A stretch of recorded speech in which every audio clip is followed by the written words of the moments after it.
The 2020 presidential race in full swing as the commander-in-chief makes a campaign stop in the Grand Canyon State. Doesn't look like a swing state here. No, look at all these people, my goodness. A Tucson Border Patrol agent has the ear of the president when it comes to border security. The reality is, I've been able to speak with the president very frank. What college grads look for when picking a place to start a career. I'm applying to different med schools right now, so if I could get into the one here in Tucson, I would definitely stay.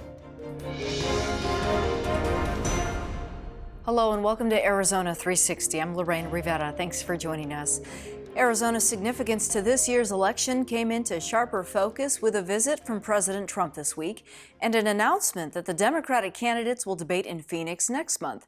As for what issues voters are paying attention to most, we heard from some of them outside of the president's rally earlier this week. Hours before the president would take the podium, thousands lined up outside of Phoenix Veterans Memorial Coliseum. Hopefully I'm going to get in tonight. From the economy? I think the economy is stronger than it's been probably since I've been in business. To building the wall. I have no issue with people coming here. I welcome them with open arms. I just feel it needs to be legal. Supporters say the president is making progress. He has accomplished so much more than any president I've ever seen, even in history. My family a long time ago, actually, my dad was laid off because a job was brought to Mexico. So that sort of thing affected my family. A sea of red here to support President Trump and push back against a potential blue wave. Doesn't look like a swing state here. No, look at all these people, my goodness. Lots of support for Trump. Yeah. So Hopefully we can flip Pima County. I think it's probably not going to happen though. Those who hope the tide will change voice their opposition just outside of the venue. Who speaks up for the Native American? the things we're experiencing in this country are not the new normal. Republican, Democrat, I just want what is right. That is all I care. The White House again and again and again, and anything we can do to kick a Democrat out of office, hip hip hooray! They're all crazy. I've never been anything until the Democrats proved that they've wasted time and money for 3 years because Trump won't play ball with them. He's so wonderful. I love him, love him, love him. The Democrats are crazy, and they're all going down. Sorry you're wasting your time. Did you hear yourself? I did. See, that's I what... love it. I'm not here to fight with anyone. Supporters' enthusiasm endured through the night. By the time President Trump took the stage, he addressed a packed Coliseum. Thank you very much, Phoenix. We love to be back. We'll be back a lot. While a crowd of a few thousand watched from the parking lot,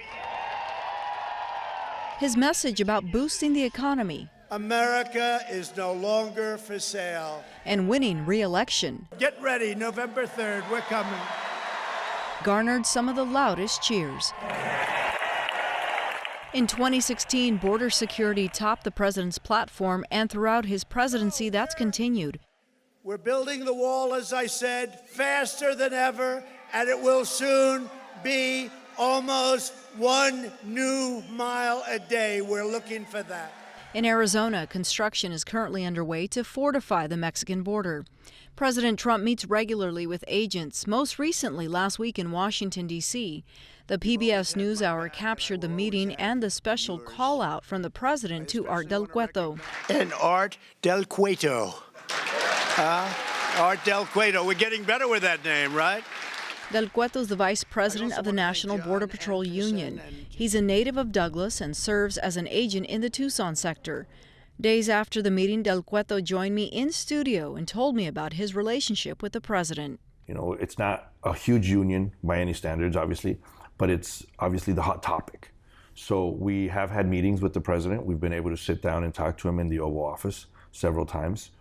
And, you know, he asked for the opinion. He asked for what agents, you know, are needing.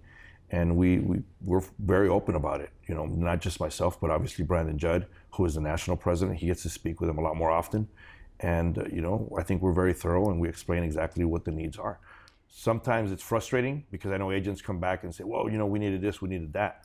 But, you know, there's also Congress in the way. So it's not just the president can't just wave his magic wand and make everything the way that we need it. You know, though, there are people who will say he does wave his magic wand and do what he wants, given the border wall that we're seeing being built up here in Arizona, waiving environmental laws. Have you been part of those discussions, saying the 30-foot bollard and being able to see through what's happening into Mexico? We have. So that was one of the things that we did discuss, obviously, that we've always said we would like some type of barrier where we can see through and see what's happening on the other side. That prevents individuals from the Mexican side that will actually come up, throw things over the wall and attack some of our agents. And I think that's what's important. So, you know, when it comes to him waving a magic wand, I think if he would have waved that magic wand, or if he had the opportunity to do that, we would have already had the wall and nobody would be saying anything about it. But obviously we've been, you know, it's been a slow process. What's interesting is people complain about having the wall and then they turn around and they say, well, the wall hasn't been built. You can't have it both ways. You either say it has been built or it hasn't.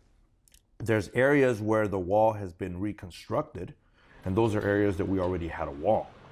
But what I do want to point out is it's been reconstructed with much better type of barrier than was there before.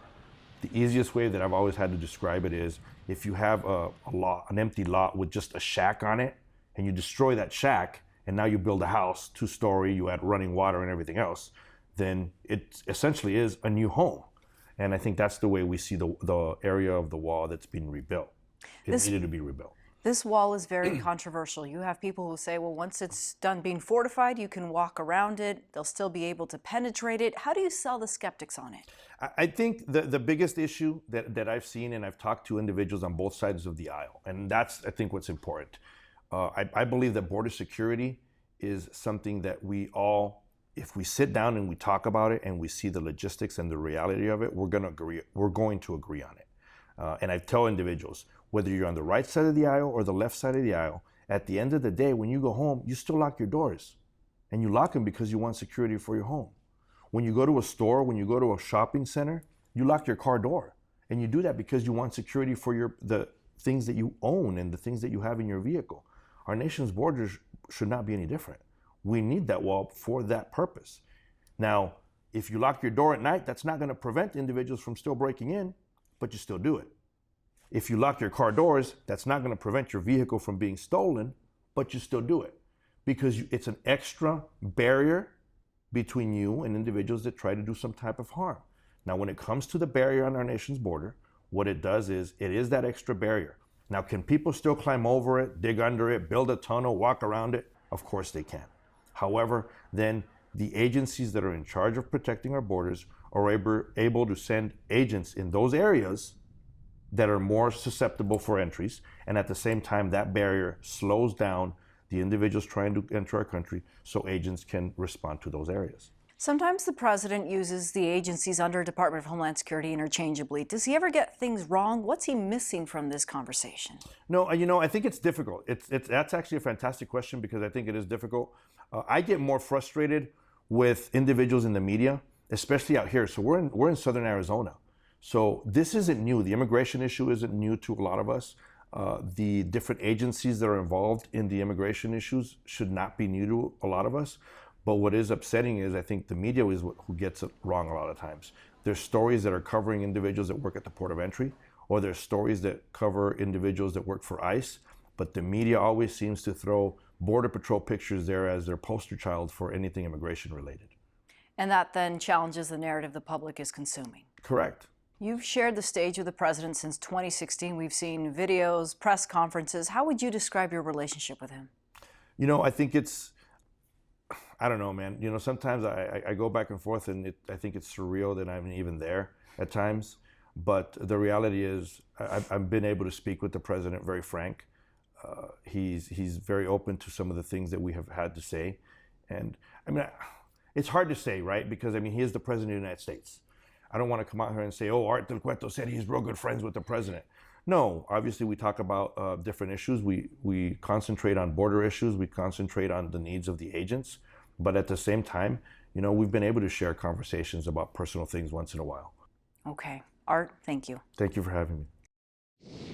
Getting back to the political fight for Arizona voters, from a presidential rally to a Democratic debate, so far much of the action is taking place in Phoenix. For insight into some of the reasons the city is being thrust into the national spotlight, I'm joined by Steve Goldstein, host of KJZZ Radio's The Show. Steve, thanks for your time. Hi, Lorraine. Good to see you. What was the headline out of the president's visit so far in advance of November? There were a couple. One that came to mind for many of us was his approach, the fact that he has not been silent on immigration, though it hasn't been as productive a conversation as a lot of people would like to see. He likes to bring up the border wall. He likes to do all the things that he's doing to keep undocumented immigrants out of Arizona. But from a political standpoint, I was quite struck by when he invited so many Republicans on stage with him, in particular giving Martha McSally her own little sort of separate space to get people fired up. An interesting follow-up to what the president, in his post-impeachment celebration of sorts, the meeting that he held and was talking about different people, he made clear to say that his polling data was really good in Arizona, but Martha, but last night he seemed a little bit more enthusiastic about Senator McSally's chances. Are you suggesting this visit was in support of Senator McSally instead of just saying, hey, Arizona, I know you're a battleground state and I'm out to get you? I think the president, if he were to say himself, thinks that it's not quite a battleground for himself, but it is going to be a battleground for Martha McSally. There was a discussion about whether he was going to put down Democratic candidate Mark Kelly more. He did not do that. Unfortunately, he didn't give him some nickname either, so that was actually probably good that that did not occur.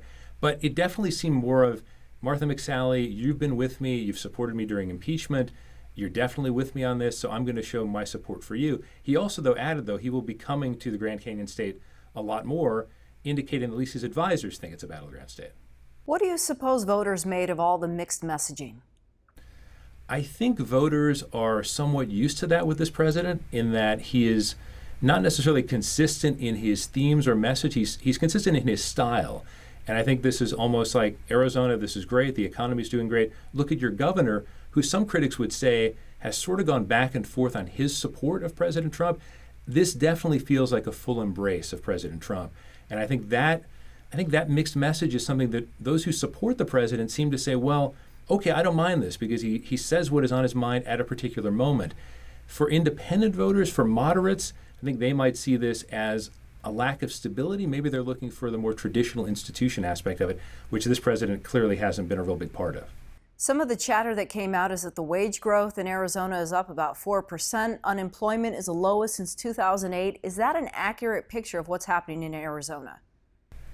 Well, Lorraine, I think you know in southern Arizona, things can vary. Certainly Maricopa County is one of the, if not the hottest county in the counties in the country. And Governor Ducey has certainly taken credit for that. It's with a political rally and with numbers thrown out, I was asking myself the same question. How accurate a picture is this for Arizona, particularly rural Arizona, which is still seeing its struggles? Maricopa County is where a lot of the new businesses are coming from. The point of emphasis, whether it's Phoenix or the surrounding suburbs, it is a pretty safe bet that many people are doing very well, but outside Maricopa County, much more of a struggle. Pima County may be a bit of an exception, certainly not a rural area of the state, but rural areas are still having a harder time. So when you think about the two economies of southern Arizona and then, as I will say in jest, the great state of Maricopa, primarily in the Phoenix area, do those two economies complement each other at all? Well, I think Governor Ducey thinks they will. He's called for the expansion of I-10, which of course will make transit a little bit easier between Phoenix and Tucson. Of course, we've heard about the Sun Corridor in the past as well. There's no question that those who are helping build businesses in Phoenix realize what a resource Tucson is. Obviously, you're at the U of A as well, a major economic engine for the state. But whether they can practically work together and not necessarily compete, that is something still to be seen. But I think if we look at those folks who are a little bit less partisan and a little bit more pocketbook focused, they definitely realize for the state to really achieve the highest levels, Phoenix area, Tucson area need to be working together. There's a perception, especially since we're in the midst of a legislative session there in Phoenix, that Tucson doesn't get the same attention, which then doesn't translate into the same number of dollars. Is that the reality? My question would be how much of it has to do with the fact that we still, though the margins are narrow, if we look at the House and the Senate, they're still held by the Republican majorities. Whether this is stereotypical or not, certainly in the great state of Maricopa, it is seen that maybe Tucson, southern Arizona, a little bit more to the left.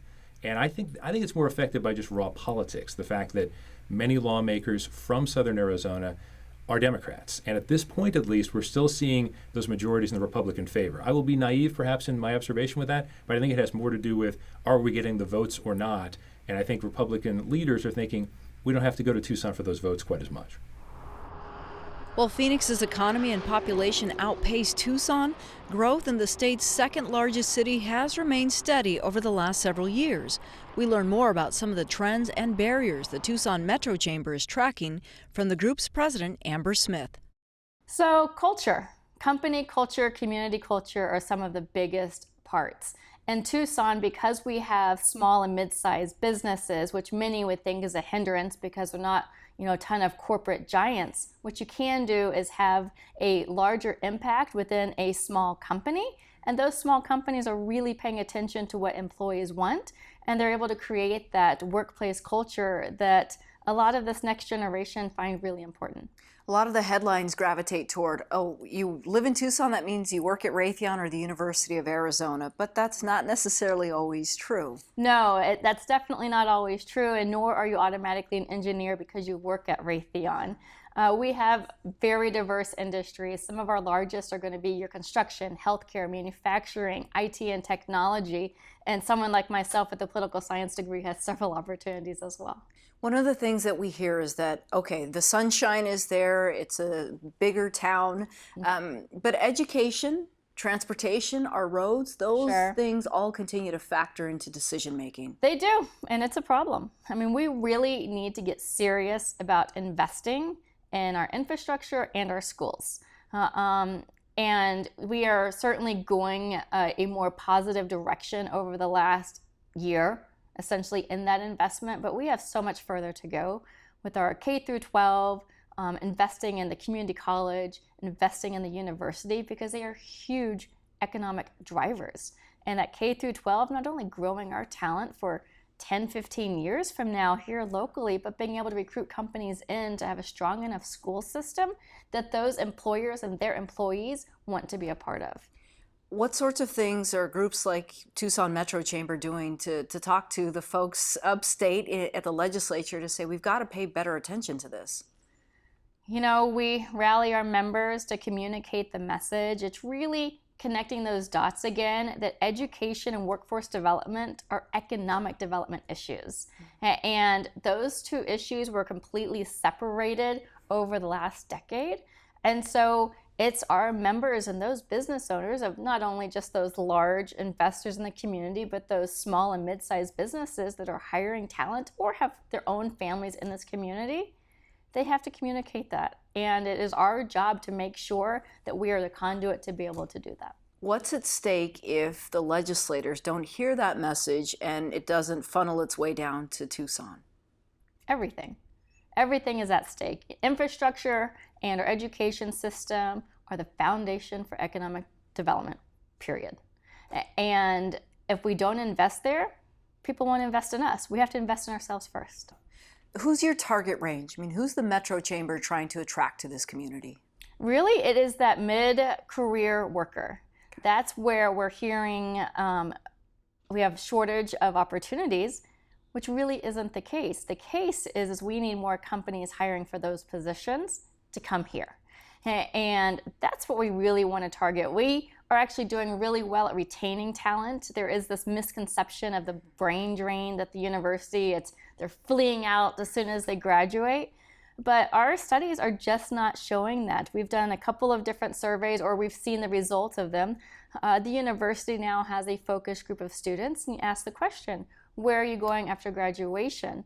And 50% were staying in Arizona. And granted, many would say, well, that's because they're going to Phoenix. Well, yes, many are. However, half of them were planning on staying if the opportunity is there. And those opportunities are there. And we're doing better than a lot of universities that typically you're doing really well if you're retaining 1/3 of your students in your community. Congratulations to all of our new graduates. Another report found that 30% of students who graduate from the University of Arizona with their bachelor's degree remain in Tucson, and 1/3 of those students aren't from the area. The U of A's Office of Student Engagement and Career Development conducts a survey. We spoke to Abra McAndrew, Assistant Vice President of Access, Engagement, and Opportunity, about how the office supports students and what the community can learn from their decisions. I mean, would you like to see U of A graduates stay here? Do you want to see them branch out and market for you? Well, the University of Arizona is so connected to this community in Tucson. It's absolutely imperative that we are providing what the community needs for regional economic development. As well, you know, this is a university that's for the world and of the world. And so we really support students in where they want to go. And we really value that. Oftentimes we hear politicians, government leaders here in the region say that graduates will leave because of things like the school system or the roadways. Do you ever hear any of that? I don't know that a lot of our recent graduates that that's what's most on their mind. They're looking for, you know, what opportunity am I going to have to do something that, you know, I've done all this preparation for? What salary am I going to have? And what's the cost of living going to be for me? Where are my friends? Where are my family? Do you see the value in measuring this data, keeping track of where graduates want to be and why they prefer to venture out, or if they would prefer to stay in this region? I think it's very helpful to just add this data to the conversation about what's happening so that if there is a need that's not being met, we can understand it better and we can understand how to help the community connect to our students better. At Career Services, I know you have a large scope of work, but what would you say is what you hope the public understands about your work and the service it provides to graduates? Sure. So student engagement and career development is the name of our department, and we really take those two pieces very seriously together. And so while we do provide a lot of opportunities for employers to engage in direct recruitment of students, we really take seriously their development throughout their entire time that they're here, making sure that they're getting engaged with things that help them develop those skills of communication, collaboration, creativity, and critical thinking and problem solving, all those things that the employers are going to be looking for and that the students are going to be able to contribute when they graduate. So we do that by partnering in a number of ways with community organizations and with the businesses who might be able to provide, for example, project opportunities for students to get involved with while they're studying here, or volunteer opportunities and those kinds of things as well through our leadership and engagement programs. You don't want to hear graduates say, I've got this degree, but now what? Absolutely not. Although I think that we do understand that's a little bit of that is normal, right? Part of getting out there and getting that first job is really discovering what a student wants to do. But internships can really help with that. And I would definitely suggest that those businesses or employers in the communities who want to connect with students a little bit earlier is creating those great opportunities for students to see the impact that they can have on an organization and with an organization while they're still in school. And that really helps them to clarify what they might want to do, and it really helps the business or community organization to get connected to students who might be able to serve them after they graduate. How would you rate that relationship that you just described between the university and those stakeholders who say, we know there's a pot of talent here, how can we retain them? I think we have a number of partners who are very engaged with either our office or with the academic departments on campus where they're most likely to connect with students. And so we always really appreciate that partnership that we can have. And we try to give back as well and provide opportunities to discuss best practices or best ways to support an internship that would be appealing to a student or attractive to a student. So we try to work together in all those ways.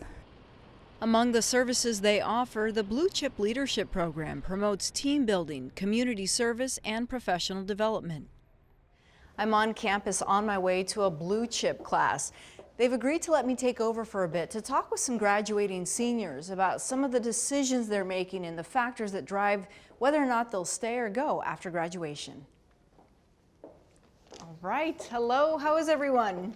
Good. Oh, you're awake, wonderful, I love it. Well, thanks for having me. Out of 12 students pursuing a variety of degrees, Wiley Farron, microbiology major, with a handful studying 2 majors. Physiology and another major in psychology. 5 are from Arizona. Wow, do you guys ever sleep? No. But none come from Tucson. Why'd you come to the U of A? They gave me the most scholarship money. Yeah, I'm not a snow person, so this is perfect. I think for me, it was community. So I toured ASU and U of A, and I didn't feel any community at ASU. Now, after living here for the last 4 years, I'm from California. I'm planning on moving back there and pursuing grad school online. Fewer than half see themselves sticking around. I'm applying to different med schools right now, so if I could get into the one here in Tucson, I would definitely stay. Forensic science is like the program I'm looking for, and that's in every single county, it's in cities, and that one I can go anywhere I want. There's so many great labs at the medical school and in Bio 5, and there's so many great people who work here. And I'd be like blessed to work with anyone, to be honest. What about cost of living? Anyone ever think about that? Yeah. Oh, yeah. I would love to go back to California, but I can't afford it. So I'll probably stay in Tucson. Will you stay in Tucson just because it's affordable? No, there's other reasons, but that's a huge factor. What are you looking for in your first job? I know it's like if you can't get along with someone, you should still be able to work with them, but I want it to be an environment where I feel safe around like my coworkers and everything. And I think if everyone's just like on a decent page with each other, that'll help me like want to stay in that job. Teamwork and professionalism are among the qualities they've refined since joining Blue Chip their freshman year. Initially, when I first started, I didn't know anyone going to the U of A, but going through this program, I've been able to take on leadership opportunities. There's a saying in Blue Chip that what you put in is what you get out, and I think all of us have put in a substantial amount and received a lot back. Beyond the U of A, as the city of Tucson continues to grow, they see room for improvement. I feel like infrastructure needs like a big overhaul, if I'm being honest. Driving on these roads is just a nightmare at times. Their safety on and off campus is also another concern. Some of my residents had gotten back from 4th Avenue, and they had gotten mugged and jumped and somehow made their way all the way back. Where I work, we've had armed robberies. Everyone knows the story. It's not funny, but it is what it is. Would you all admit that campus, the city, have changed a lot since you first arrived as freshmen? Yeah, I'll agree with that. New roads. Grant. Definitely. Remember the construction on Grant. We're making progress, headed the right direction. When's Broadway coming? Well, stay tuned. That'll be the next program. Yeah. If Tucson could do one thing better, what would it be to keep you here? There's really nothing here, if I'm being honest, there's really nothing here to draw me to Tucson outside of the school. And a lot of things are here just because of the school. Maybe the school could invest more time in, sharing things that are happening around the community so that students are informed, because I think that there are things going on. I do understand what you're saying, but I just don't know about most of them. You have 40,000 students that come to U of A, where the huge proportion of your population is students. You need to cater to those students. We want to keep that 40,000 here, maybe. Yeah. Okay. All right. Blue Chippers, my thanks to all of you. Thank you. Thank you. That's all for now. Thanks for joining us. To get in touch, visit us on social media or send an email to arizona360@azpm.org and let us know what you think. We'll see you next week.